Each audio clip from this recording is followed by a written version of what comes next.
Dude, your boy last night at the Comedy Store, ridiculous night. The lineup was so fucking stupidly ridiculous.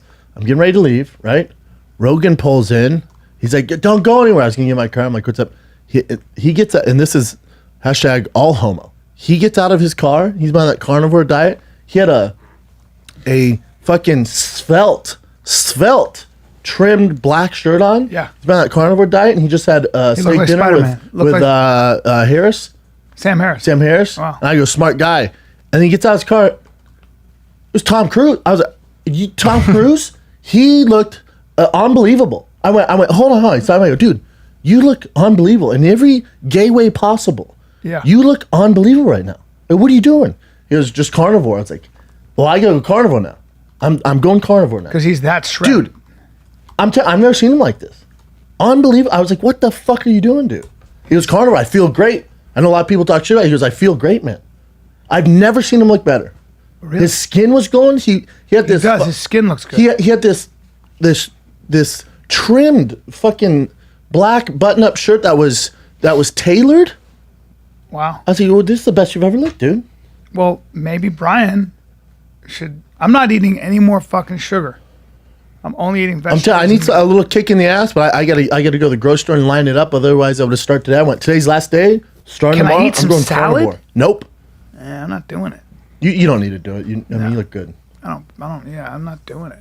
You know what's going on? Rogan look, and then Jesselnick, he comes out. I go, dude, you've lost a ton of weight. He goes, stop drinking, stop eating sugar, stop eating carbs, dude. Down 20 pounds. Like, what the fuck is going on here? Yeah, everybody's tightening And when up. he comes, looks like a fucking supermodel. But everybody's tightening up. What's happening? I'm the shittiest looking one here. Well, we're tightening up a little bit, Everybody's dude. tightening up. People are a little older than you are too. So what happens is they go, I got to start tightening up, I know. right? I gotta start now, though. I've never seen him look better. Yeah. All the years I've known, I was like, holy fuck. It's dude. weird he said. I'm starting 'Cause I carnivore. said the other day, I go, your skin looks very glowy and smooth. Swear to God. Again, in every gay way possible. I was like, dude, you look fucking ridiculous Yeah. right now. Yeah. It was insane. It was so distracting. And then, so, check out the lineup, B. Right? Sam goes on. Then I go. Then Whitney, Joey Diaz, Dave Attell, and then Chris D'Elia. Yeah, that's. And Attell just jumps on. Funniest guy, funniest guy in the God. world. Oh my God. But the funniest guy in the world. I think so. He had me laughing think so. so hard in the back. Just so hard. I mean, he had so this bag. good. He had this bag of like treats. He had this bag of treats. You know, you're back in the green room. Oh, and Bobby Lee. But it went after me. It went Bobby, Whitney, Joey, Attell. Chris Talk D'Elia. about getting your money's worth. Oh yeah. So Attell's back there. You know, he doesn't really know everybody. He's like kind of talking to Whitney, talking to everybody. He has this bag of treats, and he goes, "I'm going on soon." And you know that like pink room. He goes, "I'm just gonna put this back here." And you see him look at me, and there's that Craig guy's there, and just some other, you know, like Sam guys there. He goes, "I don't trust anybody here. I'm not gonna leave this." It's so funny, man. His stand up is I've never seen anything like it. Oh, he's top. Like I five. mean, Goat. and it can be he's go. Yeah, I mean, He's when you so funny. see him, he's the comics comic. But, you know, when he does stand up, all of us we all who've been stopped. doing Everybody, it forever, we all watch him. left the green. All the comics left the green Yeah. room, went to the side, and I've only seen that a happen once master or joke twice at writer. the store. Yeah. Every comic stopped what they were doing, walked out, and watched Attell Now- destroy. But I thought of you last night. Yeah. You'll appreciate this because I remember a long time ago, you and I we did like Howard Stern's wrap up show. And we were doing that with those guys, and I didn't say much, and Brian just took over, did his thing. And we got done, I was like, dude, I didn't say fucking anything. And you're like, dude, you don't have to say anything. Sometimes less is more. Yes. I was on, and you're bouncing off me. You don't have to be the center. Like, you don't have to be, sometimes just it goes further to be quiet. Mm-hmm. So last night, we're all like hanging out. Attell's doing his thing. It's Whitney, it's Bobby, D'Elia, everyone's in the circle. And I didn't say anything. Attell goes, oh, you're quiet, huh? I was like, I'm soaking up, man. I want to be like, I have nothing to offer you guys. Right. But also, I'm just soaking it up. Sure. I shouldn't be talking. No. I just want to soak this up. And it's dude. great to do that. I There's thought of nothing you. wrong with it. I said, I'm soaking up, man. I'm soaking up. Sometimes that's so Give my- appropriate. Yeah. That's a great lineup right there. Yeah, man, I think that's very appropriate, and you can learn so much. Attell, you got to remember, the first time I saw Attell, I think Time Magazine said, here are the group of young people shaping our gulp culture. Oh, wow. And Dave Attell was featured, one of the features in that young comedians. This was in long ago was that? 1992, 93. And he and Patty Jenkins and I, when we went and watched, because she said, I want you to start doing stand-up. So we went Shout to out a to Patty comedy Jenkins. club, and she told me to do it. Yeah. She's the reason I do stand-up.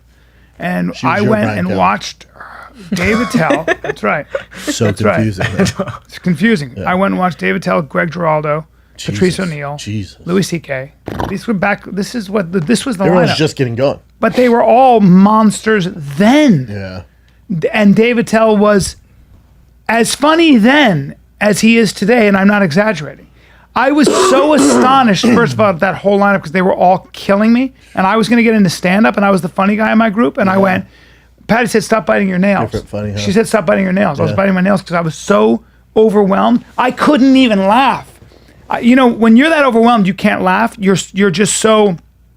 You're so in awe. Taking it in. You're just in awe. It's a lot, yeah. It's a form of power where you just can't stop looking at them, and you're like, how does a human being do that? How do I could never come close to that. It's just overwhelming, It's too much. and it's what happened. I just couldn't speak, and I was biting my nails because I was so anxious and so overwhelmed with, I guess, Emotion, really. Yes. The beauty of human beings when they're at their best. And comedy, when it's done like that, and when you see a lineup like that, in 1993, and remember, there wasn't a way to really make money. You had to just do clubs. I don't even think, there was very little touring. There were clubs, but it wasn't nearly like Like it the was today. Vegas acts, right? So you were a New York guy, Yeah. and you did comedy in clubs and made what you could. I just stayed quiet because, Attell literally is a goat. And so he was talking just the nuances and like the details. He was talking about, someone asked him about shooting a special inside the main room. And he was going through like how many seats you would take out for the cameras here and the shot over here. And he was just like, this is why I went shooting the OR. And just, you're like, holy shit. Yeah, you're talking about a guy's... I didn't say a word. 30 years Didn't say a word. 30 years in. Didn't say a word. Yeah. And been crushing rooms for 30 years. Like, I mean... But even that still, what was cool is he went back then, he sees Sammy, and Sam goes, you can go on after Joey or Whitney or Bobby. He's like, whatever you want, man.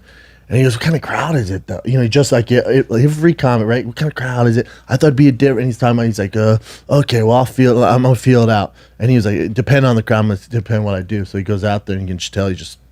Yeah.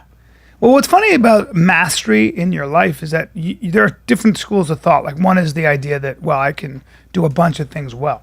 And then there's another school of thought, which is I'm going to do one thing really well. And if I really get good at that, I'll figure out the rest That's of greatness. life. That's when you get And greatness. life isn't as much a mystery because it's going to require all of you, and it's going to require you to take into account so many things. Like when Michael Jordan was speaking about Kobe. Yeah. And Kobe would call him at 3 a.m. and ask him about different how to post up and Obsessed. questions. Obsessed. And asking Michael Jordan that question. And Michael's like, fucking dumb questions. But he wanted to know the details, the minutia. And there's something that's very, very beautiful Some of the about details, that. and now you're saying that, I wish you'd wipe the cookie off your shirt. Because it drive me nuts. Okay. It's all about the details. Yeah, but yeah. Well, let's continue. I don't mean to interrupt cookie you. details, but now some details get on your nerves. Some details get on your nerves. But to your point, you remember when I told that story how Mark Munoz asked me to speak to those guys because they weren't showing up to practice? I was Yes. like, go home. I'm telling you, go home. Go home. I know kids who are obsessed with this. They're calling me at 3 a.m. They're calling Mark That's at 3 the a.m. best advice you could have given them. Just go home. Don't waste your time here. Same thing with comedy. There's some of these guys, and we know who they are, and I know young guys like Chappelle Lacey or your opener, Chappelle Lacey, dude. I'm talking doing 3-4 sets a night. He's auditioning for Netflix show. He's hustling, dude. Yes. I know that guy. Yeah. And then there's other guys that we know. It's Yeah. like, I might do a set this week. I'm like, oh, one set? Papa, you're competing with these guys over here, man. Yeah. So the kid who emceed for me at the Make-A-Wish, I was listening to him. That was his dream? That was his wish? He wanted to get in Dream stand up. higher, buddy. No, but he wanted to get in stand up, and he's been doing it. But I listened to him, and I realized he wasn't working. He wasn't writing. He wasn't performing a lot. I could tell. Been doing this too long. Oh, and he you came have. off stage, and he knew, and he said, "What'd you think? Did you get a chance to hear my set?" And I said, "Yeah." And he said, he just looked at me. He goes, "I should write more, huh?" And I go, "What do you think?" And I just let him sit. knows the answer and I if want him he's to feel asking. bad a little bit because the only way he's going to change is if he feels like shit. Did you slap his stupid face? I didn't say anything to him. Did you slap him though? I slapped believe him in with slapping. my words. You just take Like a penguin. Now I'm going to slap you. I'm gonna slap your stupid fucking face I'm gonna because slap I want you to remember this moment. But you don't get to be on stage with me because there are too many great don't people deserve it. who work really hard who get to be on stage. So you don't get to do that. You don't get to do that. And so I wanted him to feel bad because he should feel bad. And if he wants this, then he's got to get it. If he doesn't, get out of here. It's okay, but it's not for you. You want to be. You know what a dilettante is? A dilettante is somebody who dabbles in what they do. Kung fu. No. I know because I embody. It's called just Kung Fu? Yes, because I embody the Kung Fu spirit. Wait, hold on. So how is it? It's spelled just Kung Fu? Kung Fu, yeah. But you're saying Kung Fu. Well, that's how it's said. I mean, So- because I studied in China for so long.